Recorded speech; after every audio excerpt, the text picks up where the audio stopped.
ಎಲ್ರಿಗೂ ನಮಸ್ಕಾರ. ಶಕು ಕುಕ್ಸ್ ಚಾನಲ್ಗೆ ಸ್ವಾಗತ. ಇವತ್ತಿನ ರೆಸಿಪಿ ಏನಂದರೆ ಬೆಳಗ್ಗಿನ ತಿಂಡಿಗೆ ಬೇಗನೆ ಮಾಡಬಹುದಾದಂತಹ ನಿಂಬೆಹಣ್ಣಿನ ಚಿತ್ರಾನ್ನ ಅಂದರೆ ಲೆಮನ್ ರೈಸ್. ನೀವು ಇನ್ನೂ ನನ್ನ ಚಾನಲ್ಗೆ ಸಬ್ಸ್ಕ್ರೈಬ್ ಆಗಿಲ್ಲ ಅಂದರೆ ಸಬ್ಸ್ಕ್ರೈಬ್ ಆಗಿ. ಈಗ ನಿಂಬೆಹಣ್ಣಿನ ಚಿತ್ರಾನ್ನಕ್ಕೆ ಬೇಕಾಗಿರುವ ಸಾಮಗ್ರಿಗಳು ಏನು ಅಂದರೆ ನಿಂಬೆಹಣ್ಣು, ಮೆಣಸಿನಕಾಯಿ, ಕೊತ್ತಂಬರಿ ಸೊಪ್ಪು, ತೆಂಗಿನ ತುರಿ, ಕರಿಬೇವು, 2 ಈರುಳ್ಳಿನ ಸಣ್ಣದಾಗಿ ಹೆಚ್ಚಿಟ್ಕೊಂಡಿದ್ದೀನಿ, ಎಣ್ಣೆ, ಉಪ್ಪು, ಕಡಲೆ ಬೀಜ, ಕಡಲೆಬೇಳೆ, ಗೋಡಂಬಿ, ಸಾಸಿವೆ, ಜೀರಿಗೆ,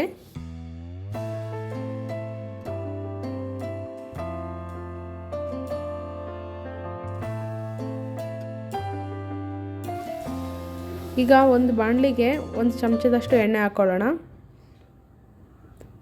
ಕಡಲೆ ಬೀಜನ ಹಾಕ್ಕೊಂಡು ಈಗ ಹುರ್ಕೊಳ್ತೀನಿ ನೀಟಾಗಿ ಕೆಂಪಗಾಗೋ ರೀತಿ. ಈಗ ಹುರ್ಕೊಂಡಿರುವಂತಹ ಕಡಲೆ ಬೀಜನ ಒಂದು ಬಟ್ಲಿಗೆ ತಗೊಳ್ತೀನಿ.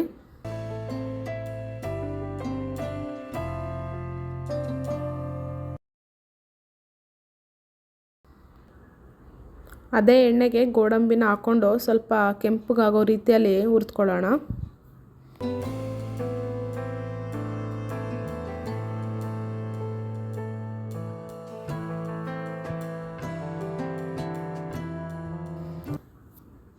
ಈಗ ಅದೇ ಬಾಣಲಿಗೆ 4 ಟೇಬಲ್ ಸ್ಪೂನಷ್ಟು ಎಣ್ಣೆನ ಹಾಕ್ಕೊಳ್ತೀನಿ.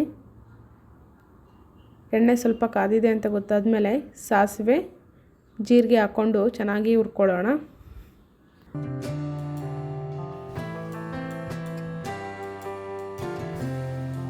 ಕಡಲೆಬೇಳೆ ಹಾಕಿ ಸ್ವಲ್ಪ ಹುರ್ಕೊಳ್ಳಿ, ನೀಟಾಗಿ ಫ್ರೈ ಮಾಡ್ಕೊಳ್ಳಿ.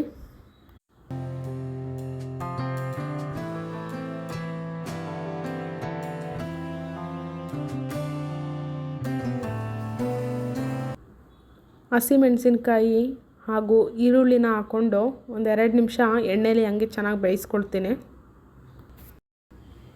ಕರಿಬೇವನ್ನ ಈಗ ಹಾಕ್ತಿದ್ದೀನಿ. ಆಗಲೇ ಎಣ್ಣೆಲಿ ಹಾಕಿದರೆ ಸುಟ್ಟೋಗುತ್ತೆ ಅಂತ ಇವಾಗ ಹಾಕ್ತಾಯಿದ್ದೀನಿ. ಇವಾಗ ಹಾಕಿದ್ರೆ ಚೆನ್ನಾಗಿರುತ್ತೆ, ಹಂಗೆ ಟೇಸ್ಟು ಕೂಡ ಚೆನ್ನಾಗಿ ಬರುತ್ತೆ.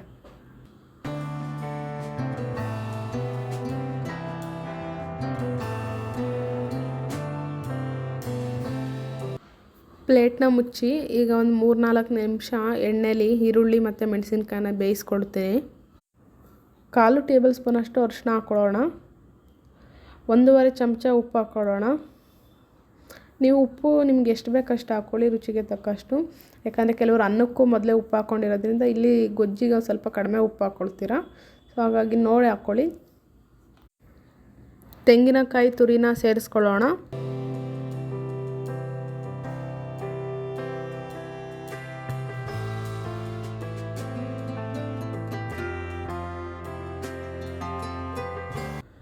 ಕೊತ್ತಂಬರಿ ಸೊಪ್ಪು ಸೇರಿಸ್ಕೊಂಡು ಗ್ಯಾಸ್ ಆಫ್ ಮಾಡಿ ನೀಟಾಗಿ ಮಿಕ್ಸ್ ಮಾಡ್ಕೊಳ್ಳೋಣ. ಮೊದಲೇ ಹುರಿದಿಟ್ಕೊಂಡಿರುವಂತಹ ಕಡಲೆ ಬೀಜ, ಗೋಡಂಬಿನ ಸೇರಿಸ್ಕೊಂಡು ಚೆನ್ನಾಗಿ ಮಿಕ್ಸ್ ಮಾಡ್ಕೊಳ್ಳೋಣ.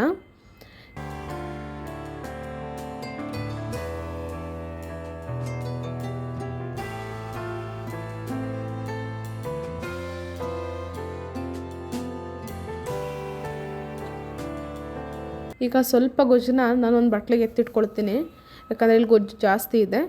ಈಗ ಸ್ವಲ್ಪ ಪ್ರಮಾಣದ ಗೊಜ್ಜಿಗೆ ಮಾತ್ರ ನಾನು ಸ್ವಲ್ಪ ಅನ್ನನ ಹಾಕ್ಕೊಂಡು ಮಿಕ್ಸ್ ಮಾಡ್ಕೊಳ್ತೀನಿ.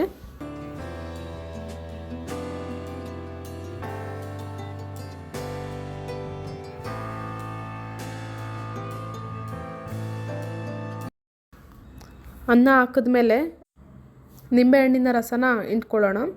ರಸನ ಇಂಟ್ಕೊಂಡಾದ್ಮೇಲೆ ಗೊಜ್ಜು ಮತ್ತು ಅನ್ನನ ಎಲ್ಲ ಚೆನ್ನಾಗಿ ನೀಟಾಗಿ ಮಿಕ್ಸ್ ಮಾಡಿಕೊಂಡು ಕಲಸ್ಕೊಳ್ಳೋಣ.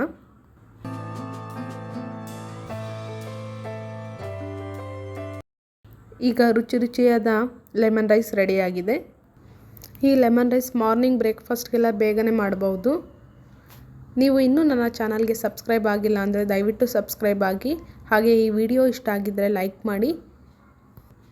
ಧನ್ಯವಾದಗಳು.